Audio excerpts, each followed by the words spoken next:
Hello my dear student, SP એજ્યુકેશનમાં તમારું સ્વાગત છે. આપણે ધોરણ 10 છે એનું જે ગણિતનું ચેપ્ટર નંબર 3 એટલે કે દ્વિચલ સુરેખ સમીકરણ. હવે દ્વિચલ સુરેખ સમીકરણ છે એનો આપણે જે પ્રશ્ન નંબર 1 હતો એના બે જે આલેખની મદદથી આપણે સોલ્યુશન લઈ આવવાના હતું એ દાખલાની ગણતરી કરી લીધી. હવે સ્વાધ્યાય 13.1 છે એનો ક્વેશ્ચન નંબર 2. આની અંદર આપણને એવું કીધું છે કે આ લોકો આપણને જે સમીકરણ યુગમાં આપેલા છે એનું આપણે એ સમીકરણ યુગ્મ છે એ સમાંતર છે, સંપાતી છે કે પછી છેદે છે એનું આપણે મેળવવાનું છે કે એની કિંમત આપણે કઈ રીતની મળે છે એ આપણે જોવાનું છે. તો આપણે એક સૂત્ર જોયેલું હતું કે એના છેદમાં બી એના A1 છેદમાં A2 એ રીતના જે આપણે સૂત્ર હતા કે જેની મદદથી આપણને ખબર પડી જાય કે બે રેખાઓ છે એ રેખાઓ છેદે છે કે રેખાઓ સમાંતર છે કે રેખાઓ સંપાતી છે. તો એ સૂત્રની મદદથી આપણે ગોતવાનું છે.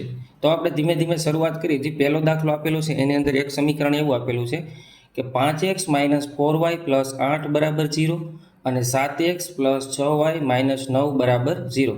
તો આપણે આનું પ્રમાણિત સ્વરૂપ લખી ઉપર.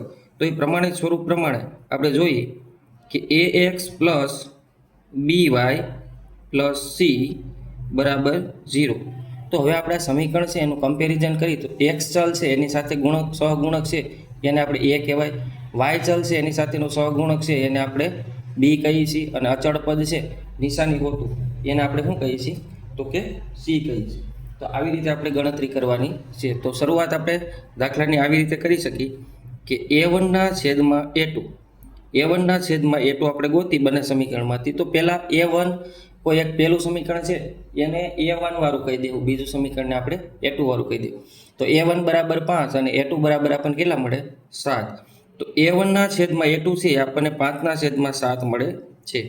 એવી જ રીતે આપણે આગળ જોઈએ તો કે B1 છેદમાં B2. તો B1 છે એ સમીકરણમાં આપણે જોઈએ તો B1 બરાબર -4 અને B2 બરાબર +6. તો B1 બરાબર -4 અને B2 બરાબર 6. હવે છેદ ઉડાડી તો 2 દુ 4 અને 3 દુ 6. તો આનો જવાબ આવે -2/3. તો આવી રીતે આપણને A1 છેદમાં A2 અને B1 છેદમાં B2 જે સમાન મળતા નથી તો આપણે C1 છેદમાં C2 ગોતવાની જરૂર નથી. આપણને અહીંયા ખબર પડી જાય છે કે A1 છેદમાં A2 is not equal to B1 છેદમાં B2. તો કે જો આવું આપણને કિંમત મળે તો આ બંને રેખાઓ છે એ કેવી હોય તો કે આ રેખાઓ છે એ છેદે છે. તો કેવી છે છેદે છે. તો જો આપણને છેદ બિંદુ મળે છે તો આપણે આ છે એ કેવું છે તો કે સુસંગત. આપણને તો અહીંયા એવું જ કીધું છે કે આ રેખાઓ છે એ છેદે છે, સમાંતર છે કે સંપાતી છે. તો આ રેખા છે એ કેવી છે છેદે છે. તો આપણે અહીંયા આનો જવાબ રેખા છે એ છેદે છે. હવે બીજો દાખલો છે જે બીજા સમીકરણ યુગમાં આપ્યા એમાં મેં તમને એક ટ્રીક આપેલી હતી કે સમીકરણ બંને જોવાના. જો કોઈ એક સમીકરણ છે એનું બીજું સમીકરણ કોઈ અચળ આંકડામાં ગુણાકાર કરી તો આપણને બીજું સમીકરણ મળી જતું હોય તો આ બંને રેખાઓ કેવી હોય સંપાતી હોય એટલે કે બંને રેખાઓ એક રેખા ઉપર બીજી રેખા આવેલી હોય.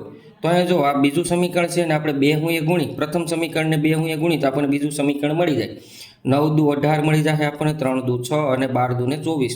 તો આપણને આ જો MCQમાં પૂછે તો આ ગણતરી કરવાની જરૂર નથી. આપણને એમને ખબર પડી જાય કે આ રેખા કેવી છે સંપાતી રેખા છે.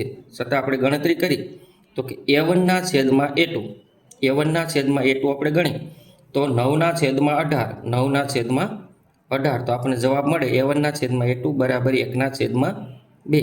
એવી જ રીતે આપણે આગળ ગણતરી કરી B1 છેદમાં B2 ગણી તો B1 3 છે અને B2 છે 6. તો 3 છેદમાં 6 એટલે આપણે જવાબ કેટલો મળે તો કે 1 છેદમાં 2.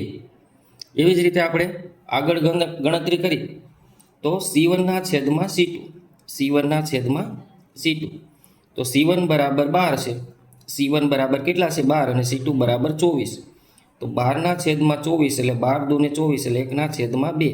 તો અહીંયા આપણે જોઈએ A1 છેદમાં A2 બરાબર 1 છેદમાં 2, B1 છેદમાં B2 બરાબર 1 છેદમાં 2, C1 છેદમાં C2 બરાબર 1 છેદમાં 2. એનો મતલબ એવો થાય કે આ ત્રણેય છે સમાન આવે તો રેખા કેવી છે સંપાતી રેખા છે. તો A1 છેદમાં E2 is equal to B1 છેદમાં B2 is equal to C1 છેદમાં C2. તો આપેલી રેખાઓ કેવી છે તો કે આપેલી રેખા છે એ સંપાતી છે એટલે કે બંને રેખા કેવી છે એક ઉપર બીજી રેખા આવેલી છે.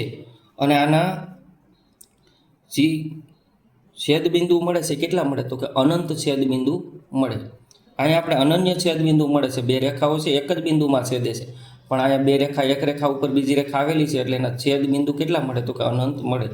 આપણે ત્રીજો દાખલો જોઈએ તો ત્રીજા દાખલાની અંદર આપણે આવી રકમ આપેલી છે 6x - 3y + 10 = 0, 2x - y + 9 = 0. તો આપણે કિંમતો મેળવી તો કે a1 છેદમાં a2, a1 છેદમાં a2 ગોતી તો 6 છેદમાં કેટલા આવે આપણે 2, તો 6 છેદમાં 2 આવે તો 6/2 એટલે કેટલો જવાબ મળે આપણને 3. એવી જ રીતે આપણે બીજું જોઈએ તો કે b1 છેદમાં b2, b1 છેદમાં b2 જોઈએ તો -3 છેદમાં -1, તો -3 છેદમાં -1 એટલે માઇનસ માઇનસ પ્લસ એટલે જવાબ કેવો મળે 3.